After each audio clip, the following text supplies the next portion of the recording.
And we start in the Eastern Cape, where President Cyril Ramaphosa's two-day visit to Gqeberha will conclude with a cabinet meeting that will include provincial and municipal leaders. Yesterday, President Ramaphosa complimented the Eastern Cape on their investment projects to boost the provincial economy through the ports of the Coega Special Economic Zone. For more on the President's visit to the Eastern Cape, SABC News reporter Samkele Maseko is there. Sam, good morning. And of course, yesterday that visit to the port of Gqeberha by the President and those in attendance with him.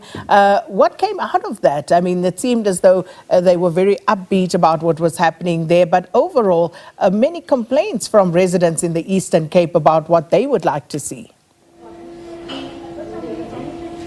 Indeed, Sakina, there are many compliments coming out of the Gqeberha port by President Ramaphosa, particularly on the business activity and the terminal part of that particular port in Gqeberha, particularly noting that some of the raw minerals, the liquids that come into the country, such as carbon, to manufacture tires, they go through a pipe.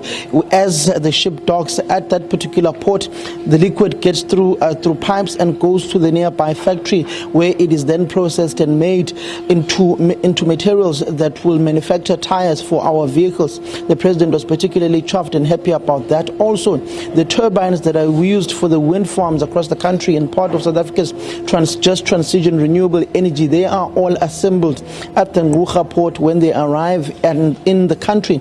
And the President was particularly happy about that particular point as well, which is business activity at the Transnet-run port.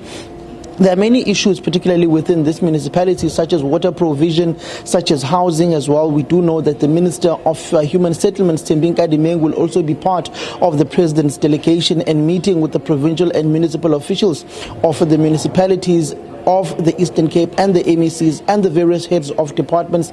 It also goes to look at the issues of water and sanitation within this area, largely disaster-prone area in the last floods that have taken place in the country. Roads, infrastructure, bridges have also been affected within this particular province of the Eastern Cape, and in particular Nelson Mandela Bay Metro, Gqeberha. They have been heavily affected. We do know that there is a program with South African National Defence Force, the Willie Sizwe program of building bridges in assisting the various municipalities and provincial governments. That is also being rolled out here in the Eastern Cape, but there is a backlog of about 60 bridges that still need to be built in the Eastern Cape to make sure that there is adequate commuting and crossing over of heavy flowing rivers within the Eastern Cape, not only for pedestrians, not only for children going to school, but also for the economic activity of the province.